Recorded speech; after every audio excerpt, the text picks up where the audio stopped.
met Monty, tubes were pumping life into his veins. Too weak to walk, he was confined to a hospital bed.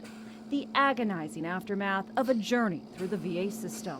Is that Monty? Yeah, that's Monty. Sabrina Austin, Monty Collins' niece, took us back to Monty's younger days when he enlisted in the Coast Guard in the Korean War. He would always say, you need to be proud of your father for being in the military and being on the front lines and all that. But he would kind of minimize his role. Monty served 2 years. In April, Monty had a mild heart attack. He was taken to a local heart hospital. They prepped me for the surgery. And just before they got to it, VA called and said, we're not going to pay for that expensive surgery. But it wasn't a quick decision. At this point, Monty says 2 days had gone by while Monty prepped for surgery, meaning no food or water. Finally, the VA decided to fly Monty to its Houston hospital. We waited and waited. At the end of the day, the doctor came in and said they'd do surgery. So they prepped him for that. Again, we waited and waited and waited. And yet another day passed prepping for surgery, meaning no food or water. The doctor returned the next day. He started to run another test. I said, let's just stop. I said, I've had enough.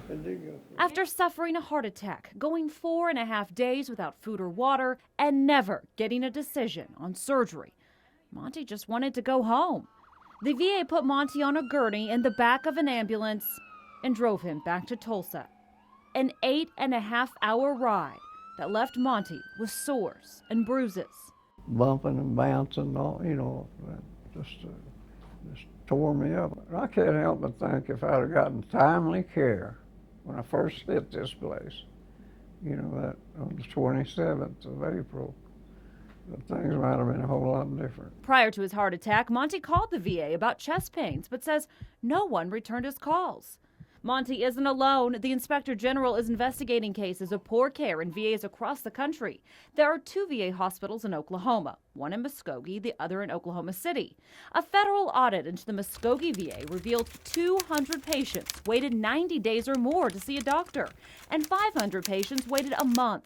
The 2 News investigators sat down with Richard Crockett of the Muskogee VA to ask about Monty's case. Is that acceptable? You know what? No, it isn't acceptable. When we asked why the VA moved Monty to Houston after he was prepped for surgery in Tulsa, they said, since we have those doctors anyway, it's cheaper for us to do it. It's more efficient. Cheaper, yes. But the VA says it's not about the money. In these particular instances, cost never comes up. It just doesn't. That's, you just got to trust me on that. It's always about the patient. We took those responses and Monty's story to Congressman Jim Bridenstine. This is a nightmare, and this is exactly what is wrong with the VA. It's why people need to be held accountable. This is not the way we treat our veterans. Now Bridenstine is backing legislation so no other vet has to experience what Monty did.